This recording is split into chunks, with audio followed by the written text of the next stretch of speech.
Hey guys, it's Sunday, February 20th, and this is episode 51 of Odds Are, your S&P 500 weekly market forecast.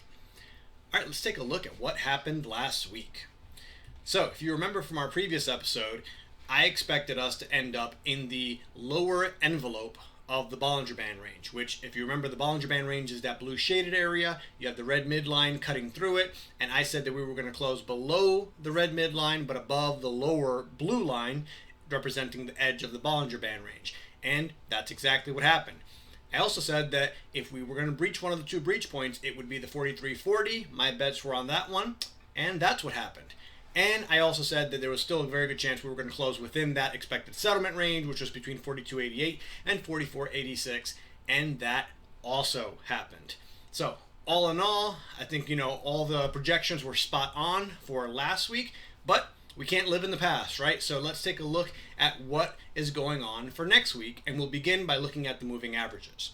So moving averages, we're now back to bearish on both short-term and medium-term moving averages.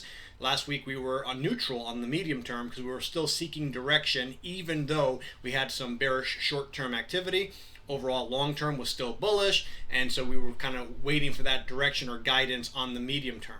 Well, this week we flipped back to bearish. So now that's supporting that short-term moving average and saying that this could very well be the start of a trend. This could be something that's, a little bit more than just some short-term activity. But of course, that is yet to be determined. But going into this week, we are bearish on 2 out of the 3. All right, let's look at some of the strike points that we are forecasting for next week. So our expected settlement range is between 42.32 and 44.28, with a 72% chance of staying within that range. And then our breach points, again, are offset, meaning they are not contained within the expected settlement range. We have a lower breach point of 42.87 and an upper breach point of 44.51, with an 81.4% chance of breaching one of those 2 points. The parabolic SAR is inching down a little bit more. We're down to 47.69, but still pretty far out. I would not count that in the realm of probability, not possibility, but probability for this week. All right, let's put this all together. All right, so taking a look here, you see we have the extra added layer of the dead cat bounce. So we've been talking about this dead cat bounce ever since we made that really big drop about 2 weeks ago. And I said, all right, this could be setting us up for a dead cat bounce. We're going to go back up towards that midline. We're going to test that midline. And if it drops back down, then that's the makings of a dead cat bounce. So the idea being that we drop down, this thing bounced back up as if it had some life in it. But is it really because it was alive, or was that literally just a dead cat bouncing? So now, before we get into the numbers, take a look at this. Now is where we're going to really find out what's going on, because we have now come back down to where it looks like the cat has bounced and it's hit the floor again. So now, is it going to get up, keep walking? Is it going to bounce back up, or is it going to just continue dropping? And of course, in that case, metaphorically, that means it's truly dead, and that's not good for the market. So we will have more red in the future. But that is what we're going to be looking for in the next week or two, is what happens now. Are we going to bounce up? Are we going to stay stagnant? Or are we going to keep dropping? Because the cat has reached the ground again, and this is really what's going to make or break it. Now, looking at the actual price points, you see that the upper breach point, 44.51, lines up pretty nicely with the red midline. So, breaching up towards that level, that's very possible, that natural magnet effect of the red midline. But also look at the 42.87. So being drawn with some of this downward momentum towards the edge of that Bollinger Band range, which if we go down, we know we can easily start stretching that Bollinger Band range down with enough price action in that direction. And then giving it a little bit of cushion, we're expecting to close above that 42.32, which could still be below 42.87, but above 42.32. So I think the numbers really do a good job at showing what we're expecting based on what's been going on, and taking into account the Bollinger Band range, the midline, and this dead cat, which we're not going to declare dead yet, but we are going to say that it definitely bounced, and now we're going to see what it does going forward. All right, now into didn't see that one coming.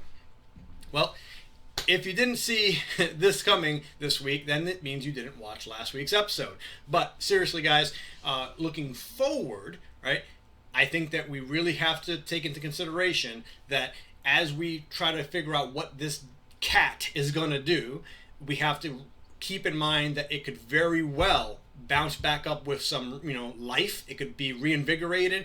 It could be the chance for the sellers to finally, take their profits and now the buyers really move this thing back up, or it can drop like a rock. I think if given the three scenarios of whether it just stays stagnant, it just kind of like, range bound, whether it drops further or bounces back up, I think there's a higher probability that we're going to do either a bounce up or drop down. I don't think that the odds are in favor of staying in a small, like limited range or range bound.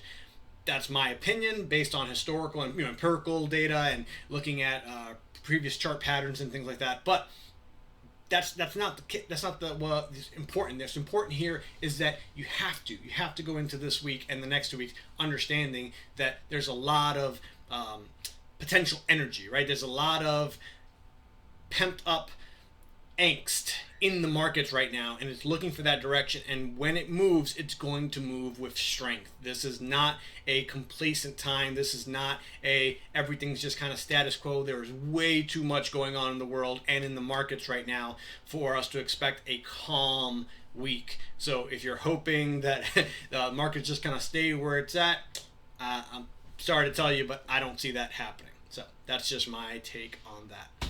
All right, and now I've got some exciting things to share with you guys. I want to share with you a project I've been working on. Obviously, I did not get into the markets just to come up with one system and sit on it and ride it until the wheels fall off. I'm always looking at new patterns, testing new systems, finding new potential correlations, and find statistical edges in the market that are going to help me improve my trading. And so one of those things that I've been working on is called Condor Strike. And Condor Strike, those of you who trade options, you understand that there's a structure called an iron condor. So this is something that I've been working on for a couple of months. And in the weeks to come, I'm not going to give an exact date, but in the weeks to come, I am going to be setting up a separate series where I will be live, trading. Now I'm going to do this on a demo account, right? So that way I can trade this without any fear of losing money on a system that's still in its beta, testing phase. And I highly recommend for you guys to do that too. If you come up with something new, don't just start throwing money at it. Do it in a demo account. Get a feel for it. See what it actually does in real time in the markets. Just don't risk your money, right?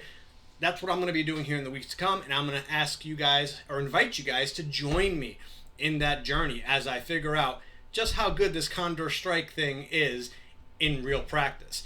So keep an eye out for that. I'll be sharing it on social media, and I'll also be bringing it up here in the episodes to come when it does get released. All right, and now we'll wrap up with the quote of the week, which is by Mr. Larry Height, who is managing director of Height Capital LLC. And Mr. Height says, "I have two basic rules about winning in trading as well as in life. If you don't bet, you can't win. And two, if you lose all your chips, you can't bet." This right here screams, right, about proper risk management. It just throws it right in your face like, look, you have to bet. So risk management, let's just put it out there, you have to take a risk. If you don't take a risk, there's no risk to manage. So taking the risk is step one. But then two, you can't lose all your chips, otherwise you're out of the game. So making sure that you manage that risk so that you are able to capitalize on opportunities, but when the inevitable happens and you have a losing trade, it does not wipe you out. So proper risk management is key to any trading system, no matter what you're doing, how you're doing it, what market, what time frame, it doesn't matter.